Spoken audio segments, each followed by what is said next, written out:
Menurut Danilo Petrucci, lebih sulit bagi seorang rider untuk berganti merek ban daripada berganti motor. Pernyataannya ini didasari pengalamannya beberapa tahun terakhir yang sering gonta-ganti motor dan kejuaraan. Danilo Petrucci diketahui masih membalap di MotoGP pada 2021 bersama dengan KTM Tech3.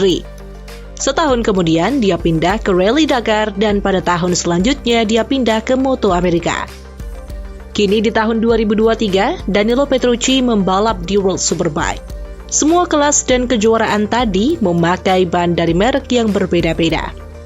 MotoGP menggunakan Michelin, Rally Dakar menggunakan BF Goodrich, Moto Amerika menggunakan Dunlop, dan World Superbike menggunakan Pirelli. Karena itu, inilah beberapa alasan mengapa pindah merek ban lebih sulit daripada pindah pabrikan motor.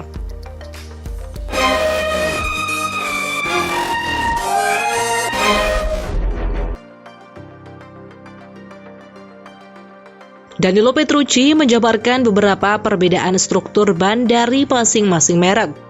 Menurutnya, Pirelli mempunyai struktur yang paling lunak. Kelebihan Pirelli adalah strukturnya yang lunak dan dapat digunakan oleh rider dengan tingkat apapun. Bahkan menurut Petrucci, rider amatir pasti bisa menggunakan ban Pirelli dengan baik. Ban Pirelli mengizinkan ridernya untuk merasakan pergerakan dari motor dan memberikan tanda-tanda peringatan kalau ban yang dipacu over the limit. Petrucci mengungkapkan kalau dirinya lebih terbiasa dengan ban yang mempunyai struktur lebih keras seperti Bridgestone, Michelin, dan Dunlop. Ketika ban tadi memiliki struktur yang keras dan yang paling keras adalah Dunlop. Struktur ban yang keras membantu pengereman di lintasan lurus, sementara Pirelli memungkinkan para pembalap untuk mengerem sambil menikung. Sedangkan menurut Petrucci dan Michelin atau Dunlop tidak memungkinkan untuk melakukan pengereman sambil menikung, karena ban Michelin dan Dunlop memiliki konstruksi yang lebih keras. Jadi pembalap harus mengerem di lintasan lurus dan melepaskan rem saat memasuki tikungan.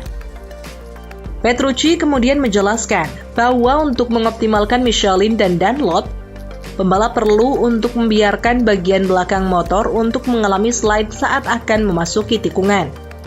Hal ini berguna agar tumpuan beban ketika pengereman dan saat masuk tikungan tidak bertumpu total pada ban depan saja, karena karakter ban depan Michelin yang keras lemah saat menikung. Jika tidak dilakukan manuver slide seperti itu, ban belakang yang punya cengkeraman lebih akan menekan habis ban depan, dan ban depan akan kehilangan traksi juga secara instan tanpa peringatan, yang mana akan mengakibatkan low side crash. Sementara itu, Pirelli punya perlakuan yang berbeda. Tidak seperti Michelin atau Dunlop, Pirelli membuat motor banyak bergerak. Namun bukan karena banyak bergerak berarti ban Pirelli kehilangan grip. Faktanya, ban Pirelli baru akan menyebabkan kecelakaan kalau ban depannya direm sampai terkunci. Ban Pirelli memberikan rider feeling dan peringatan saat ban mulai kehilangan grip. Gerakan-gerakan motor yang timbul akibat ban memungkinkan rider tahu kira-kira kapan ban akan selip atau kehilangan traksi. Menurut Petrucci, saat ini Brad Binder adalah pembalap yang paling ahli memanfaatkan slide saat menikung. Kemampuannya ini membuat Binder dapat mengendalikan motor dengan lebih baik dan juga bisa menyusul barisan depan dengan cepat, sesuatu yang jarang terlihat di MotoGP saat ini. Ban Michelin dan ban Bridgestone yang sebelumnya digunakan di MotoGP memungkinkan para rider untuk mendapatkan lean angle lebih ekstrim jika dibandingkan dengan Dunlop atau Pirelli. Ban Dunlop memerlukan kecepatan yang tinggi untuk memasuki tikungan dengan baik. Begitu memasuki tikungan, ban juga harus diberi tekanan dengan pengereman. Jika tidak, ban akan bergetar dan bergerak berlebihan. Lean angle yang lebih bagus ini membuat Michelin dan Bridgestone superior saat menikung dan dapat membawa kecepatan tikungan yang lebih tinggi. Perbedaan Bridgestone dan Michelin ini terletak di kompon ban depan. Ban Bridgestone memiliki kompon ban depan yang jauh lebih kuat. Itulah sebabnya pada zaman Bridgestone banyak pembalap mengalami stopi.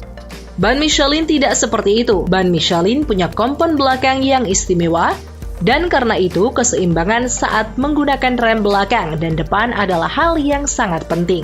Karena itu, saat ini semua pabrikan MotoGP membangun motor yang lebih berat di bagian belakang daripada sebelumnya. Oleh sebab itu, semakin lama motor MotoGP semakin panjang dan ceper setiap tahunnya. Lebih lanjut, Petrucci mengatakan bahwa membawa ban Dunlop bisa menggunakan cara kasar, karena Dunlop punya karakter ban yang paling keras daripada merek-merek ban lain. Jadi, pembalap perlu momentum dengan tidak langsung membuka gas yang besar saat keluar tikungan. Namun, ketika sudah agak jauh melewati tikungan dan pembalap mulai menegakkan motor, maka pembalap bisa langsung membuka habis-habisan di lurus.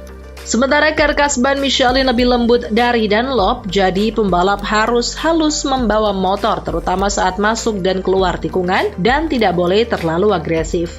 Petrucci kemudian menjelaskan kalau di Moto Amerika dia biasa menggunakan kompon paling lunak.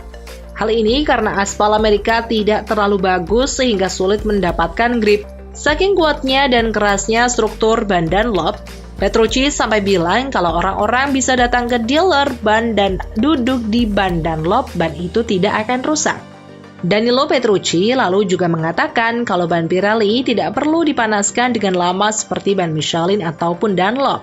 Karena pada dasarnya ban Pirelli yang dipakai di World Superbike juga merupakan ban yang dijual umum, sehingga punya kompon yang mudah panas namun juga tetap menggigit waktu dingin. Hal terakhir yang digarisbawahi oleh Petrucci adalah elektronik. Petrucci tidak menampik kalau setting elektronik sangat membantu saat membawa motor dan memaksimalkan ban. Di MotoGP sejak tahun 2016 menggunakan satu spek ECU elektronik yang diseragamkan oleh Dorna, baik itu hardware maupun software, sehingga mekanik dan juga insinyur MotoGP lebih sulit untuk men-setting motor menjadi efektif. Sementara di World Superbike maupun Moto Amerika, setiap tim dan pabrikan menggunakan ECU mulai dari hardware dan software yang dikembangkan sendiri, sehingga mekanik dan para insinyur lebih mudah untuk memaksimalkan motor. ECU in-house lebih mudah untuk diset sesuai dengan keperluan. Hal ini yang membuat pembalap Superbike kesulitan untuk beradaptasi dengan motor MotoGP karena motor lebih sulit untuk diset. Danilo Petrucci sendiri mengakui bahwa lebih sulit membawa motor MotoGP selain karena elektroniknya, namun karena memang motor MotoGP lebih kaku secara karakter. Kecepatan MotoGP juga lebih cepat sehingga dengan settingan yang lebih terbatas, performa ban harus dapat dimaksimalkan.